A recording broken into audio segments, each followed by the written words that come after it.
The India-Russia equation is an interesting one. The two nations have enjoyed a strategic and close relationship based on mutual interest and realpolitik. Let's do a SWOT analysis of India's ties with Russia. It's a relationship that has survived the test of time. There are 6 major components on which it hinges: defense, politics, trade, counter-terrorism, terror cooperation, civil nuclear energy and space. Despite India having branched out and diversified in its defense acquisitions, Russia still remains India's chief supplier of military hardware. About 68% of all defense imports to India are from Russia. The defense partnership is not just about India importing Russian equipment. The two nations have actively collaborated in research and development of some cutting-edge military technologies, like in the case of the supersonic BrahMos cruise missiles. India has also signed a deal to purchase the S-400 missile defense system, despite the US offering its THAAD and Patriot missile defense systems to India. But that doesn't mean that all is smooth sailing. India pulled out of the joint ventures to develop the 5th-generation fighter aircraft, the Sukhoi Su-57. Despite the project having been announced in 2007, India opted out of the joint venture in 2018, citing the excruciatingly long delays and mounting costs. The Ilyushin IL-276 met the same fate after having been announced in 2009.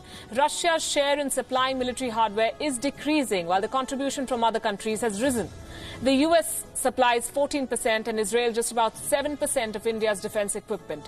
But defense is only one part of the India-Russia story. On the political front, the two nations have consistently backed each other at international forums. For instance, it was Russia which backed India's entry into the Shanghai Cooperation Organization, the SCO, the summit that's on right now.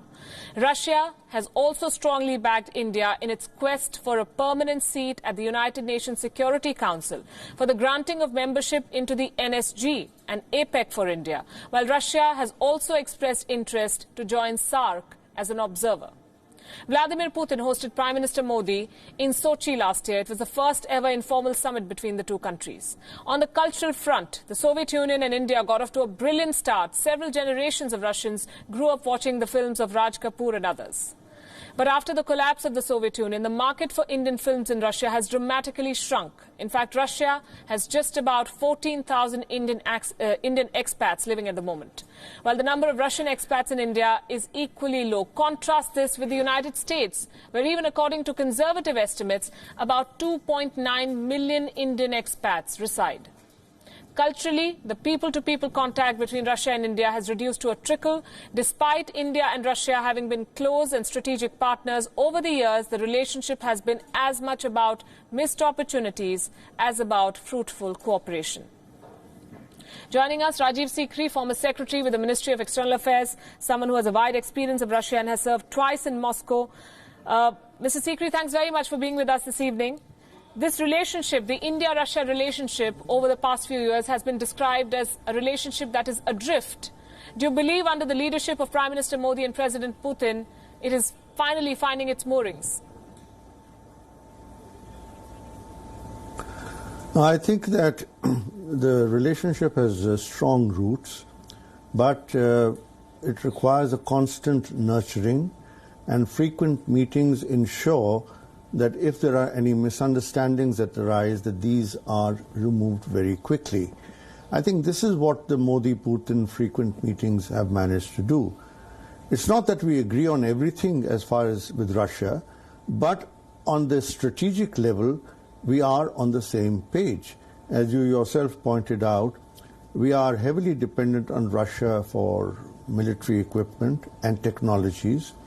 And Russia is offering us the kind of technologies like a nuclear submarine or an aircraft carrier or now this S-400 or the BrahMos joint developed missile, which no other country is willing to offer. So that speaks for a level of trust and it has deep roots.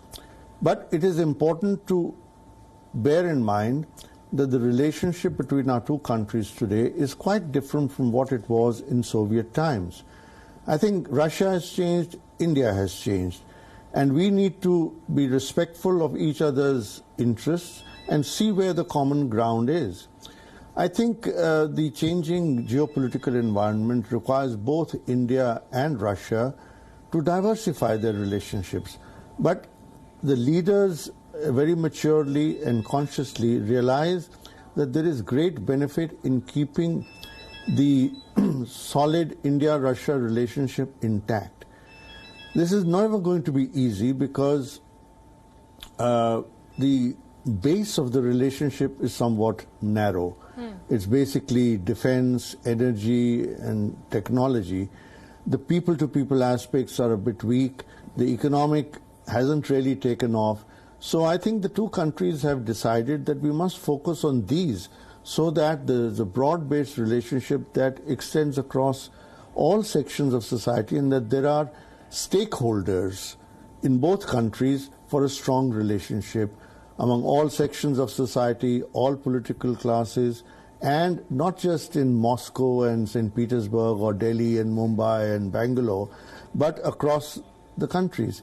This is where the challenge is, and I feel that when both leaders are committed to ensuring that the relationship remains strong, right, it will remain intact and will continue to flourish.